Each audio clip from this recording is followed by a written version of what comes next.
Hi, this is Woody Mann, and you're listening to Retrospectives with John Broughton on KC Radio 97.7 FM.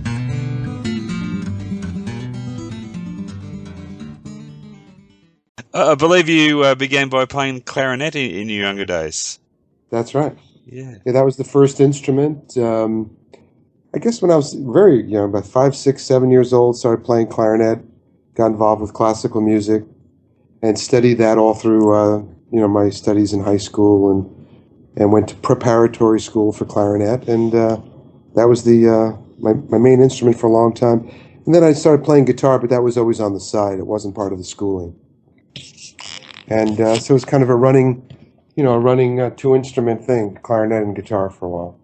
So was there a defining moment when the guitar took over for you? Well, it's kind of funny. Back then, I was studying clarinet in school, and around the same time I was getting involved with a lot of blues music and folk music and things like that. And so I was kind of playing both. And it wasn't until I started studying with Lenny Tristano, probably when I was a late teenager, that he kind of said, well, you have to decide one, pick one, And at that point, it was really the guitar. So I never really improvised on the clarinet. It was more just, I was a good classical player, but they just reached a point where I was going to go in that direction, or my first love, which was always guitar, and, learning that. And also, music school to me, I was a good clarinet player. I wasn't a great clarinet player. And to be in that world, you have to be really great. And I just didn't have it in me to be a concert clarinet player. So, but it really was Lenny's the one that sort of made me make the decision, because I wanted to get into more jazz. So do you actually remember your first guitar? Actually, I do. Yeah. My first real guitar was a Martin D18. Wow. Yeah. And it was very, very expensive, and I remember saving up for it. I probably had a real cheapy one before that, but I can't remember what it was. But that was the first real guitar. My brother played guitar, and there was a guitar in the house, so I used to bang on his when I was, kind of too small to play it. But that kind of got me into it. So, growing up, who were the first guitar players to really have an effect on you? Wow, that's a good question. Well, I think, growing up in my household, I grew up a lot of folk music. I listened in my mother's house. It was Pete Seeger, Woody Guthrie, Paul Robeson, Leadbelly, Josh White. And Josh White used to come to my high school and play. So I listened to a lot of those records and got into folk music. People like Dave Van Ronk, Jim Kweskin Band, all that kind of stuff.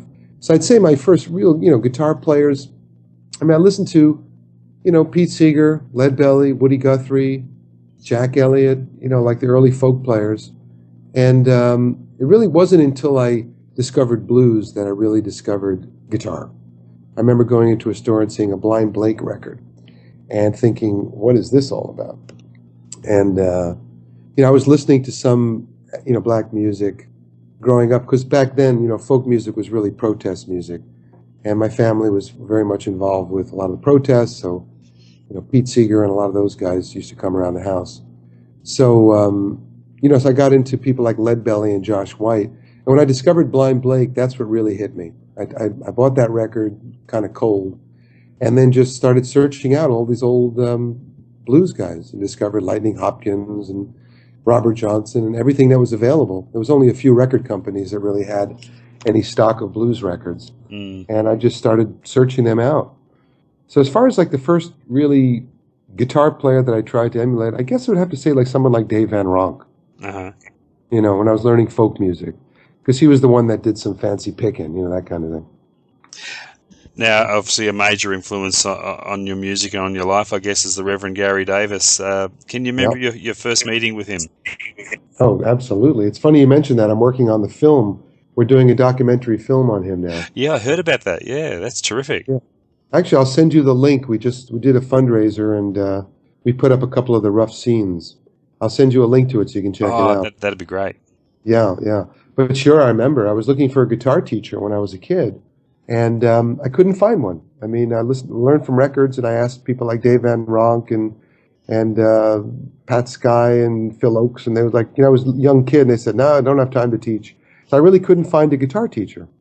And I was learning from Happy Traum's books and things like that. And I heard that some of Davis's tunes, like Candyman and Cocaine, were kind of going around the folk circuit. And I heard his name, Gary. I said, "Who's this guy, Gary Davis?" And so I knew he wrote those songs. So I went out and I purchased a couple of his albums, and they were the religious music, which I didn't care for. At the time I couldn't. I wanted to learn guitar. That was a lot of shouting and screaming and kind of thing. But I figured I'd just seek him out because I knew he wrote Candyman, and I was just looking for a teacher. So I went to the phone book and just looked him up in the phone book. And his wife Annie answered the phone, and I just said, "Is this Reverend Davis?" "Yes." "And can I come out to the house?" and all that stuff. So my mother drove me. I think I was like 12 or 13, and my mother drove me out to his house. And I kind of just wanted to meet him because I didn't know if he taught guitar or, if he was a preacher and he did religious music. So when I went out to his house, after I kind of waited for him, and he picked up his guitar and he started playing like one of his ragtime pieces, and it just blew me away. I never heard guitar played like that. It was played loud and swinging and all the syncopation. And, to me, I was used to more finger style, folk picking.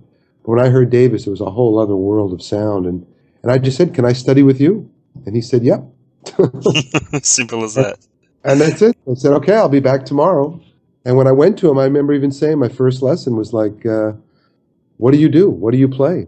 I didn't know any of his songs. And he says, "Here's a song called Hesitation Blues." And it just started this whole period of discovery. Wow. But the first scene in his house was really funny because I got there and he was having dinner, and then he asked me to take his teeth out and bring it to the bathroom, and it's all this kind of strange stuff going on. I'm thinking, what am I doing here? But it was, the best mistake of my life. Looking back now, how would you describe him as a teacher? Oh, great. He was incredibly patient. And, I was very young, so I didn't have a career, so I wasn't any threat to him. Yeah. But he treated me, it was a real church household, and, he had incredible patience. The lessons would last, my mother would drop me off and pick me up, she'd go shopping and pick me up 10 hours later. The lessons would be all-day affairs. And I would tape every lesson. And he'd show me lick by lick, phrase by phrase, back and forth. And then I'd play it for him, and then we'd jam on it. And many times, he wanted to teach me more, and my fingers gave out, and I said, "I got to leave," So, but he was incredibly patient, and, nothing but kindness, him and his wife. It was really a very, very good teacher. And when you studied with Davis, you learned Davis's songs. He didn't teach guitar as kind of we know it now. When you studied with him, you just learned his music. So he would just take his songs and break them down slowly and just play them back and forth. And it would just be by rote. And it was a fantastic experience. And I would take the tapes home and then learn from the tapes during the week and that kind of thing. I believe I read some of those tapes are going to appear in the documentary. Is that right? Yeah. Fantastic. I've been editing all the tapes and gathering the material. And there's some great undiscovered tunes on there that we'll put in the film. And so, it's a great project, something I've been wanting to do for a long time. And it's I'm reliving a lot of his music now, and I'm listening to it again and relearning some of the tunes. So it's really nice to kind of relive that. It's like it was yesterday when I listened to the tapes. It's incredible. Yeah. You also received some more formal training at the Juilliard School in New York. How did those two types of training complement each other, the more formal training there that you received and the less formal training you received from the Reverend? Yeah, well, it was totally different. In school, in school, like I said, I was studying composition and clarinet and studying theory and all that kind of stuff. And with Davis, it was totally a secular education. It was just, I didn't apply any of the things I learned in school with Davis. Nothing applied. It was a completely different experience. And it wasn't until I went to Lenny Tristano that, some of the formal training paid off when I was studying jazz. But with Davis, I think with the training in Juilliard and the prep school and the college, what it gave me is obviously an appreciation of music and a sense of form and learning how to write and read. So when I was transcribing a lot of Davis's tunes, I could do that. That's how I wrote the early books, because a lot of the people who played guitar in the folk and blues world weren't formally trained. So for me, I enjoyed listening to a record and transcribing it. So I think it gave me a lot of chops. The school and a sense of form and a sense of appreciation. And when I listen to Davis's music, it's very compositional, especially his music, because it's a lot of voice leading, a lot of beautiful harmonic movement, and so I guess it did make me appreciate it more and give me an understanding to learn it perhaps a little quicker. I'm not sure, but there was two totally different approaches to music. One was by rote and by ear and by feel, and in Juilliard it was something I couldn't relate to. It was very cold in a way. Yeah. Yeah. You got to play with some other legendary names in those early days, Son House and John Fay, among others. Tell us about their influences on you. Sure. Well, I was fortunate enough to be friends with Nick Pearls, who owned Yazoo Records, and he was sort of the center of blues activity in town. So it's through him I met a lot of Booker White, Son House, Sleepy John, a lot of the guys. And when they were in town, I would just, go over his house and play with them. And we did some concerts, and that's how I met John through the same circles. And John just came over one day, and he wanted me to record with him. And it was a great experience. And they were a huge influence, all these guys, but they never really taught me any. I learned from them by watching and playing with them, but they weren't teachers. Like the blues guys were not very forthcoming with their music. They didn't want to teach it. They didn't have the patience. With Davis was totally different because he really wasn't a blues man. He was more of a religious, church house kind of guy. And so I learned from him, but the blues guys I just learned by being around them and playing with them. Mm. But they never really sat down. If I ever asked them to teach me a song, they would say no. It just wasn't their style, Yeah. I believe you taught a little bit of guitar to Paul Simon as well, is that right? Yeah. That was an interesting experience. Yeah. Gave him lessons for a while.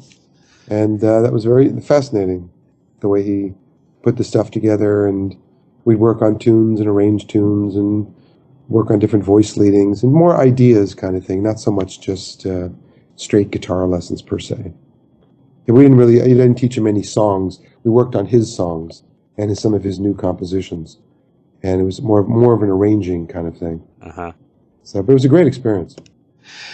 Your music covers, not just blues, many genres of music in your playing. Does that diversity help to keep things interesting for you? Yeah, it does. It does. Yeah, it does. For a long time, I played, like straight blues, and then I got involved with jazz, and I played in straight jazz ensembles, and of course classical music. And then when I started playing, acoustic guitar professionally, it just sort of all came together. It's like when I was a kid, you play everything you could. If it was a classical piece, you played it, a blues piece, a jazz piece. It's not really a conscious thing. And for a long time, I figured I didn't really fit in anywhere, and that was a little problem in terms of career, because I wasn't kind of a straight blues person. But now it's sort of morphing into whatever style it is, and I've kind of accepted that it's just what it is, and so it does keep it interesting. I don't feel like I'm bound to any genre. Like I don't have to play blues. Of course, that's most of my influence, and it's all bluesy. And I always draw back from what I learned on guitar from the blues guys. But then also, use some of the knowledge I have from jazz and kind of put it together. So I'm trying to write my own tunes. And, hopefully, you hear the influences in them. But sometimes professionally it's difficult because they don't know kind of where to put me, you know what I mean? So it's odd. You have over the years put out a series of DVDs and videos. Yeah. Do you sometimes find yourself teaching yourself something new when putting those together? Oh, definitely. Yeah, because when you're doing, I like doing some of the guitar of Blind Blake or Lonnie Johnson. Yeah, because it gives me a chance to go back and really, listen to the music again, learn it again, and appreciate it again. And I gain a lot from that. A lot comes out of that. So, the teaching, I enjoy teaching, not that much, but I enjoy the workshops and the DVDs and things like that. And, I like teaching the blues because it's something that I feel comfortable with, and I'm not really teaching my interpretations. I'm really trying to teach the way they played it. So I feel like I'm just sort of the messenger there, so to speak. So, yeah, that's a great experience doing that. If you had to describe your style of playing to a beginner, how would you put it to them? Oh, boy. That's a good question. Wow. Acoustic guitar. I mean, it's funny now with all these new labels, finger style. I'm doing a lot of festivals finger style, but it doesn't really mean anything. Finger style could be anything from Chet Atkins, Doc Watson, Charlie Christian. You know what I mean? Yeah. It's not bound by any music. So, I hate to use the word finger style because I really don't like that. But it's a good question. Modern music with roots, roots, contemporary roots music, something like that. Because I definitely feel my music is, my guitar music is definitely, it's roots. It's all blues, and I try to just do my interpretations and the way I play it in my way. Because even Davis's tunes, I love playing his tunes, and of course I steal all his ideas and make it my own. But rather than play a cover of his song, I keep hearing him in my mind, and I'm thinking I'll never play as good as that. So I'll just, and his whole thing to me, the one thing I learned from the blues players, the most important thing is to be original. And I think, what I try to do is just do that. So it may have a smaller audience, but at least I feel like it's important to just play what you play and try to be original. And obviously within that, it's a culmination of a lot of different roots and sounds and things like that. So that's a long way of answering your question. I don't know how to label. A lot of, I'm still, now people, I play a lot, just came back from England. I do a lot of blues festivals and folk clubs. I played a few jazz clubs, fingerstyle festivals, so I guess fingerstyle would probably be the best general description of it. So. The improvisational nature of your playing is something I've often seen commented on in reviews. Is that an instinctive thing, or is it something that can be taught? Well, it's instinctive to me. Yeah. Even my song, I can't play my songs the same way twice. So, and improvising to me is what makes it fun. And to me, that's just completely an integral part of the music. Whether you're improvising another section of a piece or really going out on a limb improvising, or you're playing the same song, like for instance, in a classical approach where you're interpreting it totally different tempos, different phrasing. So on some level, there's always a sense of improvisation. And that's, I got that obviously from Davis. Every time he taught me a song and I'd go back the next week, it would be completely different. It used to drive me crazy. And then I realized, he would play Hesitation Blues. Every time he played it would be different. So I try to definitely be, each concert and each time I play the song, but try to improvise within it completely. Absolutely.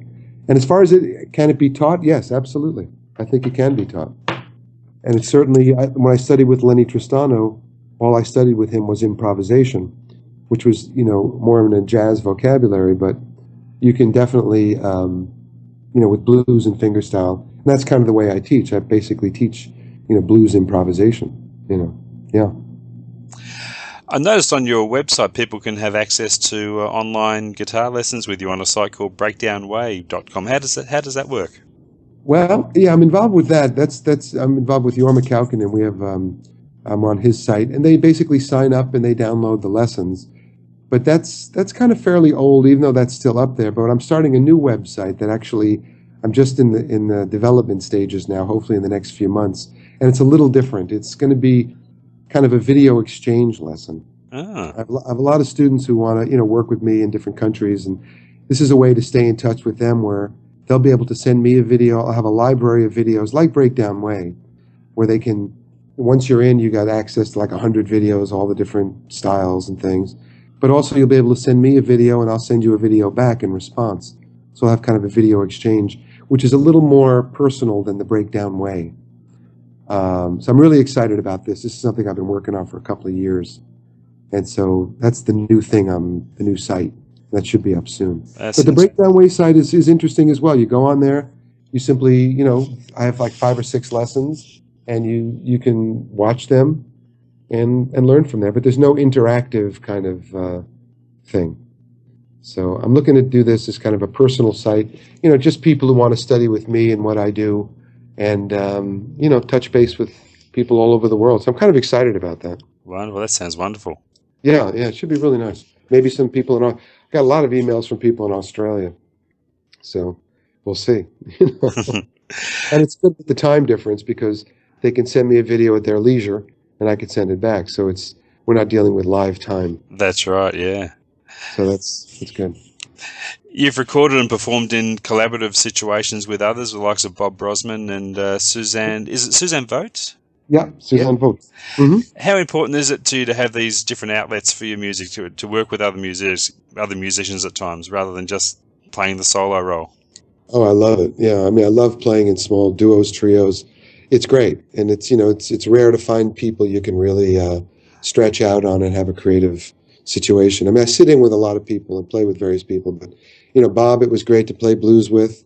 We have a real camaraderie, and we have kind of a history together. So we kind of we really mesh and blend, and there's a lot of musical history there. So that's a real pleasure to improvise with him. And Suzanne is a wonderful singer. We work on new material together, and it's very challenging, but she's wonderful to work with. And I played with Yorma a bunch of times in various combinations, and I just love to improvise. So that's important. John Cephas I played with, and just like the old blues guys, I just love trading ideas back and forth in the moment. Now, you mentioned your first guitar was a Martin, and I believe you now have your own signature guitar with them. Yeah, that's really exciting. I know, and actually we're starting this Martin guitar tour. Next week we have the first one, and it's myself with Yorma, Tony Rice, Rory Block, so it should be really exciting. Yeah, I'm very excited about the Martin. I have many guitars, and I've been playing a lot of John Monteleone's guitars, which I think he's one of the greatest guitar makers in the world. And then when this Martin came through, it was really a real honor to work with them on this. Wonderful. Yeah, it's great. And before I let you go, Woody, what else is coming up for you? What does the new year have in store? Well, a lot of stuff. I'm in this new website. I got the Davis film I'm working on, and another exciting project. The Metropolitan Museum here is having a exhibition. It's the first time they're having a guitar exhibition at the Met Museum, which is the big museum here, from February to July, of D'Angelico's, D'Acquistos, and Monteleone guitars. And I was asked to play the music. So when you're at the exhibition and you look at these priceless guitars, you hear me playing them. So we did a whole project, and I went into the museum and played the music, and that was really exciting. So that's a fun project. And I'm looking to have a couple of new CDs I'm working on, and I'm in town now for the next few months working on all these projects, and then go back on the road. Usually I'm in Europe twice a year, Japan here and there, and so a lot of stuff to keep floating. Fantastic. And maybe someday get over to. There was a couple of times I was going to make it over to Australia, but it never. Last minute something happened. I can't remember what it was. But I've never been over your end of the world. It'd be nice to be over there sometime. It'd be fantastic. Bob Brosman practically lives down here. He's here quite a lot, and maybe you could tag along with him one day and we'll see you both together. That would be great. Yeah, have you seen Bob over there? Yes, many times. Yeah. It'd be nice. It'd be nice to get over. There's a lot of nice festivals and things. There is, festival season is the first few months of the year, and I'm sure you would slot in beautifully. Yeah, when are most of the festivals? January, February? Yeah, usually about February through to about the end of April. Right. Yeah. Are you a player yourself? No, I'm not. No, just a fan. Great. So the interview. What's the interview for? It's for public radio here in Melbourne. And sure. we'll turn it into a probably about a 2-hour special. Oh, that's great. Lovely. That'd be terrific. And yeah. I mean, it'd be nice to someday. Let me know when it's on the air. I could listen to it. We'll do. Yeah, we do stream online, so I'll certainly give you a date when I've got one. Okay, great. Great. Thanks again, Woody. Yeah. If anything else you need, just give me a shout back, John. Will do. Been a pleasure chatting with you. Take care. You too now. All the best. Bye-bye.